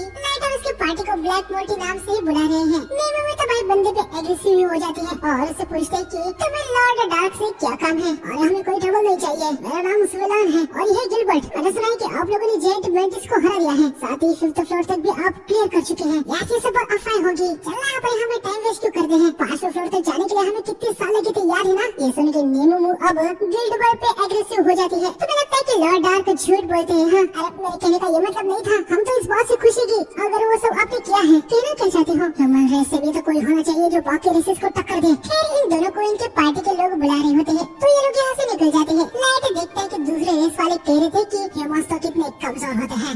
मुझे लगता है कि वो जायंट मैंटिस को हराने की बात पूरे तरीके से झूठ होगी। खैर लाइट इन पे कुछ ध्यान नहीं देता। इसके बाद हमें इन तीनों को डंजन में दिखाया जाता है। अब ये सभी 5th फ्लोर के भी आगे जाने का सोच रहे होते हैं, लेकिन रास्ते में इनको इलियो और उसकी पार्टी दिख जाती है। ये सभी उनके पास आ जाते हैं, लेकिन हम सभी 2 हफ्ते बाद मिल रहे हैं तो एक दूसरे को हाय हेलो करते हैं। और आगे इलियो मिया को आगे करता है, मिया तुझे कुछ लाइट से कहना था ना? हम देखते कि मिया लाइट को थैंक्स के रूप में एक गिफ्ट देती है।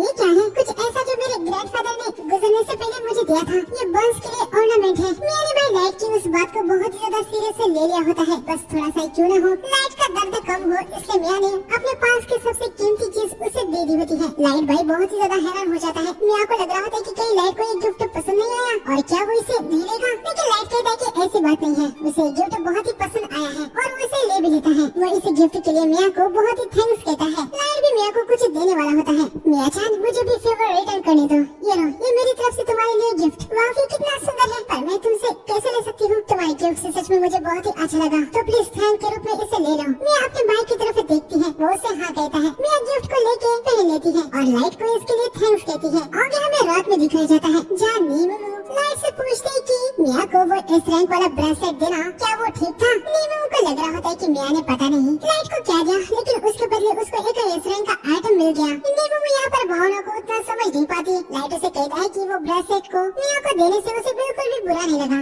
गोल्ड यहाँ पर समझदार होता है, वो लाइट से कहता है कि आपने जो आइटम उसको दिया है वो अगर कोई स्ट्रॉन्ग विश करती है तो उसकी विश को मिरेकली पूरी कर देता है। मैं समझ गया कि लॉर्ड आपने वो आइटम उस लड़की को क्यों दिया। आगे हमें इनको पता नहीं 5th फ्लोर के कितने आगे तक दिखाया जाता है। यहाँ पर हर तरफ बर्फी होती है। इनको यहाँ पर कोई भी ह्यूमन या दूसरे देश के कोई भी नहीं दिखते। लाइट इन दोनों को यहाँ पर 80s को हंट करने को कह के टेलीपोर्ट का यूज करता है और किंगडम में आ जाता है। ये चारों भाई ऑलरेडी इसका वेट कर रही होती है। आगे में लाइट को चाय देती है और पूछती है कि सरफेस पे चीजें कैसी चल रही है। लाइट बताता है कि सब कुछ मस्त चल रहा है, साथ ही सरफेस पे उसकी कुछ अच्छे लोगों के साथ मुलाकात भी हो गई है। खैर लाइट यहाँ पर अपने नेक्स्ट रिवेंज टारगेट पे खोज चल रही है, वो जानने के लिए आया होता है जो कि है एल्फ शशांक। आगे हमें 3rd फ्लोर पे सुवेल गिलबर्ट और उसकी पार्टी को दिखाया जाता है। तो गिलबर्ट तुम्हारा क्या कहना है? हाँ, किस पे? लेकिन ब्लैक मोल्टी पे। अच्छा वो लोग, जैसे कि मैंने सुना है जो मास्क पहने हुआ था उसने जायंट मैंटिस को हराने के लिए एक टैक्टिकल क्लास के स्पेल को कास्ट किया था, वो भी बिना इंचेंटेशन के। लेकिन सुनने से ये एकदम बकवास और मजाक लगता है। उसके साथ एक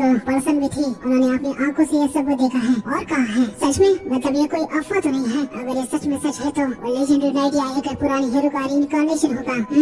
अब करे ना तुम मेरी भाषा में बात। मैं आशा करता हूँ कि ऐसा ही कुछ हो। हमें एक चैंपियन चाहिए जो उस कम्युनल रेसेस वाले जो ह्यूमंस को हमेशा से ही नीचा दिखाते हैं उनको सबक सिखा पाए। खैर तभी सवेरे यहाँ पर हल्का होने के लिए जाता है, लेकिन जैसे ही वो वापस आता है वो देखता है कि काइटो ने यहाँ पर उसके सारे पार्टी मेंबर को खत्म कर दिया है। सुवेलन समझ जाता है कि उसके सामने कोई पावरफुल एल्फ है, क्योंकि उसके बंदे इतने भी कमजोर नहीं थे और सभी बिना किसी आवाज के मारे गए हैं। सुवेलन यहाँ फाइट करने की बजाय भागने का सोचता है। वो यहाँ पर एक स्मोक डाल के भागने लगता है। सुवेलन मन में कह रहा होता है कि उस एल्फ के पास कितनी भी स्किल्स हो, लेकिन बिना देखे वो क्या ही अटैक कर लेगा। सुवेलन जाके गिल को ये सब कुछ बताने का सोचता है, लेकिन हम देखते हैं कि सुवेलन पे अटैक हो जाता है। सुवेलन मन में कह रहा होता है कि ये तो कोई मैजिक का अटैक नहीं है, उसको कुछ फिजिकली टच हुआ है। सुवेलन जब पीछे देखता है तब वो देखता है कि एल्फ यहाँ पर हवा में उड़ रहा होता है और हवा में से ही उसने अटैक किया है। यानी कि सुवेलन को बेहोशी चेक कर देता है। मिस्टर काइटो आपने बस एक ही ह्यूमन को जिंदा छोड़ा और बाकी सबको मार दिया, तुम्हें बस एक ही जिंदा चाहिए था ना। एक्सपेरिमेंट में कभी कभी फेलियर भी आता है तो इसलिए उनको रिपीट करना पड़ता है, तो एक की बजाय कभी कभी काफी लगते हैं। कोई बात नहीं, मैं नेक्स्ट टाइम याद रखूंगा। इसके बाद हमें लाइट और इनको दिखाया जाता है जहाँ पर इन्होंने और भी ज्यादा मैजिस्टोन को लाए होते हैं। नेमो रिसेप्शनिस्ट से कह रही होती है कि लॉर्ड डार्क को अभी इस राइड में प्रमोट कर दे। रिसेप्शनिस्ट कहती है कि वो नेमो की फ्रस्ट्रेशन को समझ पा रही है, लेकिन ऑलरेडी उसने डार्क को पिछली बार एफ से डी में प्रमोट कर दिया है। भले ही इन्होंने इतने सारे मैजिस्टोन को लाए हैं, पर इससे डार्क को सीधा एस राइड में प्रमोट करना ये काफी नहीं है। हालांकि ये लोग एक बड़े मिशन को अभी कर सकते हैं। लाइट पूछते हैं कि कैसा बड़ा मिशन। इसके बाद हमें सीधा इनको होटल में दिखाया जाता है। रिसेप्शनिस्ट ने लाइट को बताया होता है कि कोई एक एडवेंचरर किलर है, उसको पकड़ना है। वो कौन है इसके बारे में कुछ भी पता नहीं है। गोलिया पर कह रहा होता है कि मास्टर आप अपने कार्ड से ये जो भी एडवेंचरर किलर है उसे ट्रैक कर सकते हैं ना, लेकिन लाइट बताता है कि गाचा से रैंडमली कार्ड आते हैं और यहाँ पे इस जगह पे कोई रेयर कार्ड मिलना ये भी बहुत ही मुश्किल है। लाइट यहाँ पर देखता है कि एडवेंचरर किलर सिर्फ ह्यूमंस को ही टारगेट कर रहा है। तभी इन तीनों के यहाँ पर कोई आ रहा ये सेंस होता है। हम देखते हैं कि यहाँ पर एक पोर्टल ओपन हो जाता है जिसके अंदर से यहाँ पर कोई और नहीं बल्कि मिया आती है, जो कि बहुत ही ज्यादा घायल होती है। उसके हाथ में लाइट ने दिया ब्रेसलेट टूट जाता है। लाइट मिया को बेड पे सुला देता है। मिया बेहोशी में कह रही होती है कि मुझे जल्दी से मिस्टर डार्क को बताना होगा कि क्या क्या हुआ है। लाइट पहले मिया को हीलिंग कार्ड से हील कर देता है। मिया अभी बेहोशी होती है, इसलिए लाइट अपने एक कार्ड का यूज करके मिया की मेमोरीज को देखने का सोच लेता है। Light yes rank card hypnosis का यूज करता है और मिया की मेमोरीज को देखने लगता है। हम देखते हैं कि शाम के वक्त तीन एडवेंचरर्स ने एलियो को बताया होता है कि डंजन में कोई एडवेंचरर किलर है जो कि ह्यूमंस को खत्म किया जा रहा है। एलियो पूछता है कि कोई वो मॉन्स्टर तो नहीं, लेकिन बंदा बताता है कि नहीं, वो कोई भी मॉन्स्टर नहीं है। वो जो कोई भी है वो एक साथ मल्टीपल स्पेल का यूज कर रहा है, वो भी अलग अलग एट्रीब्यूट के साथ। एक मॉन्स्टर ऐसा कभी भी नहीं कर पाता। बंदा जल्दी से इनको डंजन से निकलने को कहता है। ये लोग यहाँ से चले जाते हैं। मिया एलियो से पूछते हैं कि वो लोग क्या करने वाले हैं। एलियो कहता है कि अभी सभी यहाँ से निकल रहे हैं। आगे रात हो जाती है। ये लोग लगातार बहुत ही चल रहे थे, ये सभी बहुत ज्यादा थक गए थे, इसे थोड़ा सा रुक जाते हैं। एलियो मन में कह रहा होता है कि वो लगातार चल रहे हैं, लेकिन अभी तक बाहर जाने के रास्ते के आधे भी वो नहीं पहुँचे हैं। तब हम देखते हैं कि काइटो और यामी यहाँ पर आ गए होते हैं। क्या कोई प्रॉब्लम है क्या? ऐसे रात को बाहर घूमना खतरनाक हो सकता है। अरे ये तो वही लोग हैं। भाई अगर इनको न्यूज के बारे में पता नहीं हो तो क्या बात है, कुछ हुआ है क्या? बात ऐसी है कि हमने सुना है यहाँ पर कोई एडवेंचरर किलर है जो कि ह्यूमंस को खत्म कर रहा है। यहाँ भी खतरा है, तो हमारे साथ आप लोग भी डंजन के बाहर चलिए। अच्छा तो ये बात है। हाँ वही तो मैं सोचूं कि अचानक से एडवेंचरर यहाँ पर कम क्यों दिखाई देने लगे हैं। ये लोग इनको अपना असली चेहरा दिखाते हैं। एलियो समझ जाता है कि ये एडवेंचरर किलर्स है। सभी बहुत ही ज्यादा पैनिक हो जाते हैं। एलियो मिया से कहता है कि वो यहाँ से भाग जाए, वो इसे फाइट करेंगे, तब तक वो यहाँ से निकल जाए। हाँ क्या सुना मैंने, तुम कचरा कहीं के मुझसे लड़ोगे। हाँ एलियो अटैक करने के लिए जाता है, लेकिन काइटो उसे स्लैश मार देता है। ये देखने के बाद मिया बहुत ही ज्यादा पैनिक हो जाती है। आगे दोनों अटैक करने के लिए जाते हैं, लेकिन काइटो इन दोनों को भी स्लैश मार देता है। मिया डर के मारे घुटने पे आ जाती है। बॉडी मिया से कह रहा होता है कि वो जल्दी से यहाँ से भाग जाए। हम देखते कि इन लोगों को इतना घाव लगने के बावजूद मिया को बचाने के लिए दोनों खड़े हो जाते हैं और फिर से काइटो पे अटैक करने के लिए जाते हैं। मिया इनको चिल्ला के रुकने को कहती है। काइटो इनको स्लैश मार के इनको यहाँ पर खत्म कर देता है। मिस्टर काइटो, अगर वो मर जाते हैं तो मैं उनको अपने एक्सपेरिमेंट के लिए यूज नहीं कर पाऊंगा। चुप रहो, मैंने तुमसे पहले ही कहा है ना, जो कोई भी मुझसे फाइट बैक करने की कोशिश करेगा मैं उसे खत्म कर दूंगा। हाँ लेकिन आपने बहुत को ऑलरेडी खत्म कर दिया है, लेकिन अभी एक बचा है ना, वो देखो। हाँ ह्यूमन में यकीनन काफी वैल्यूएबल होते हैं, लेकिन वो यंग बॉयज भी काफी काम आते हैं। ठीक है मैं आगे से ध्यान रखूंगा। काइटो यहाँ पर मिया के पास आता है। इसके इरादे कुछ ठीक नहीं होते। वो कह रहा होता है कि वो मिया के साथ थोड़े मजे करना चाहता है। ये सुनने के बाद मिया बहुत ही ज्यादा पैनिक हो जाती है। मिया काइटो को दूर रहने को कह रही होती है। काइटो कह रहा होता है कि उसे डरने की क्या ही बात है। हाँ वही तो फ्यूचर लेजेंडरी हीरो है जो मिया को उसके मजे के लिए यूज कर रहा है। ये तो मिया के लिए ऑनर की बात होनी चाहिए। मिया बहुत ही ज्यादा पैनिक हो जाती है। तभी हम देखते कि एलियो उठ जाता है और वो मिया को भागने को कहता है। काइटो हैरान हो जाता है कि इतना घाव लगने के बाद भी एलियो जिंदा कैसे है। एलेक तो यहाँ पर काफी ज्यादा खुशी हो जाता है कि एलियो जिंदा है। वो काइटो से कहता है कि उसे एलियो किसी भी हालत में जिंदा चाहिए, उसके एक्सपेरिमेंट के लिए, वो भी कमाल का है। एलियो यहाँ पर मन में कह रहा होता है कि मैं लगभग डेड हूँ, लेकिन कोई भी फर्क नहीं पड़ता, मुझे मिया को किसी भी हालत में बचाना है। मिया अपने भाई को देखती है। यकीनन मिया उसे ऐसे छोड़ के नहीं जाना चाहती, लेकिन उसके पास अभी कोई भी रास्ता नहीं होता। मिया यहाँ से भागने लगती है। एलेक कहता है कि वो जाके तुरंत लड़की को पकड़े। काइटो मिया की तरफ जाने लगता है, लेकिन एलियो आके उस पर अटैक करता है, पर काइटो उसे ब्लॉक कर देता है। बैटरी क्रिएटिविटी और स्किल से होती है, मुझे अपने दिमाग का यूज करके मूव करनी होगी। हाँ क्या बड़बड़ कर रहा है बे? शील्ड डिफेंस के लिए यूज होती है और स्वॉर्ड ऑफेंस के लिए। एलियो ये सब गोल्ड ने बताई हुई बातों को याद कर रहा था। गोल्ड ने कहा था कि शील्ड के साथ डिफेंस और स्वॉर्ड के साथ अटैक करना ये कोई गलत नहीं है, लेकिन ये हमेशा ही बेस्ट नहीं है। एलियो यहाँ काइटो पे अपनी स्वॉर्ड फाड़ के फेंकता है, जिससे काइटो डॉज कर लेता है, लेकिन एलियो यहाँ पर एक अनएक्सपेक्टेड मूव करता है, जो कि है शील्ड से अटैक करना। एलियो काइटो को अपनी शील्ड से हिट कर देता है, जिससे काइटो नीचे गिर जाता है। काइटो भाई यहाँ पर पूरी तरीके से हैरान हो जाता है।